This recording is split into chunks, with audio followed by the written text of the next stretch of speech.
कुछ लड़ाइयाँ हम इसलिए भी लड़ते हैं कि इतिहास याद रख सके कि वर्तमान मूक न था। कांग्रेस अध्यक्ष पद के चुनाव के दिन शशि थरूर ने ये ट्वीट किया था। तब उनके इस ट्वीट के कई मायने निकाले जा रहे थे, लेकिन आज इस ट्वीट का एक ही मतलब।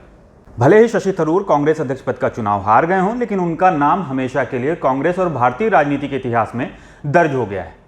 थरूर ने अध्यक्ष पद का चुनाव लड़कर कांग्रेस में आंतरिक लोकतंत्र को मजबूत करने का काम किया है। इसके साथ ही उन्होंने चुनाव लड़कर खुद को उन कांग्रेस नेताओं की पहली पंक्ति में शामिल कर लिया है जो पार्टी में बदलाव चाहते थे। इस चुनाव में मल्लिकार्जुन खड़गे जीते हैं। खैर, थरूर की हार की वजह क्या रही है, 5 पॉइंट्स में समझते हैं। पहला पॉइंट यह है कि शशि थरूर गांधी परिवार के करीबियों में से एक नहीं है। भले ही थरूर को अध्यक्ष का चुनाव लड़ने पर सोनिया गांधी ने सहमति दी थी, लेकिन कभी भी वो गांधी परिवार के पसंदीदा उम्मीदवार नहीं थे। वो गांधी परिवार के करीबियों की उस लिस्ट में कभी भी शामिल नहीं हो पाए जिसमें मल्लिकार्जुन खड़गे, अशोक गहलोत, अजय माकन और अधीर रंजन चौधरी जैसे नेताओं का नाम है।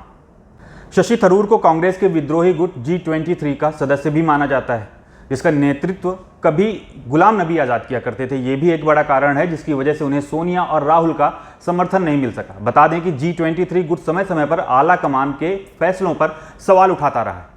दूसरा पॉइंट यह है कि शशि थरूर की कांग्रेस संगठन में पकड़ अच्छी नहीं। ये भी उनके हार की एक बड़ी वजह है। चुनाव ऐलान के समय से ही थरूर को विरोध का सामना करना पड़ा था। कई नेताओं ने उनकी उम्मीदवारी पर सवाल उठाए थे, तो वहीं पार्टी की केरल यूनिट ने एक प्रस्ताव पास किया था कि वो उस उम्मीदवार का समर्थन करेंगे जिसे पार्टी का हाईकमान समर्थन दे रहा हो। केरल प्रदेश कांग्रेस कमेटी के अध्यक्ष के सुधाकरन ने चुनाव से पहले ही सार्वजनिक रूप से ये घोषणा की थी कि वो थरूर के प्रतिद्वंदी मल्लिकार्जुन खड़गे का समर्थन करेंगे। संगठन में कमजोर पकड़ के कारण ही थरूर कभी कांग्रेस वर्किंग कमेटी के सदस्य नहीं बन पाए। वहीं विवादों की वजह से उन्हें मनमोहन सरकार में अपने मंत्री पद से भी इस्तीफा देना पड़ा था।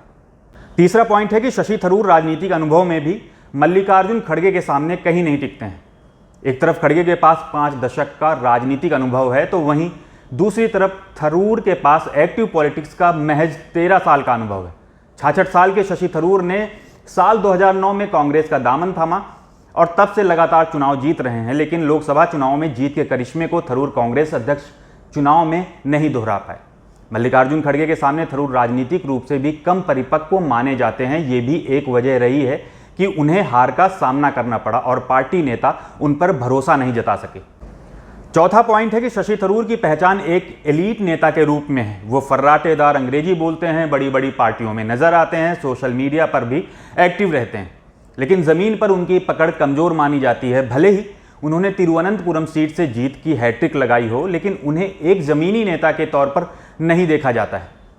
उनकी एक ऐसी पहचान बन गई है जो उन्हें दूसरे नेताओं से अलग करती है। शायद इस बात का खामियाजा भी उन्हें अध्यक्ष पद के चुनाव में भुगतना पड़ा हो। पांचवा पॉइंट यह है कि हिंदी बेल्ट के नेताओं में थरूर से ज़्यादा खड़गे की स्वीकार्यता है। शशि थरूर और मल्लिकार्जुन खड़गे दोनों ही साउथ से आते हैं। एक केरल से सांसद हैं तो दूसरे कर्नाटक से राज्यसभा सांसद हैं। दोनों ही नेता हिंदी बेल्ट के नहीं हैं, लेकिन स्वीकार्यता की बात करें तो खड़गे थरूर पर 20 साबित होते हैं। खड़गे की स्वीकार्यता का सबसे बड़ा कारण है कि वो कांग्रेस के वफादार सिपाहियों में से एक हैं। सीनियर नेता होने की वजह से पार्टी के लोग उन्हें आदर भाव से देखते हैं, लेकिन थरूर के साथ ऐसा नहीं है। उनकी छवि एक मुखर नेता की है जो अपने बयानों और ट्वीट को लेकर हमेशा चर्चा में रहते हैं।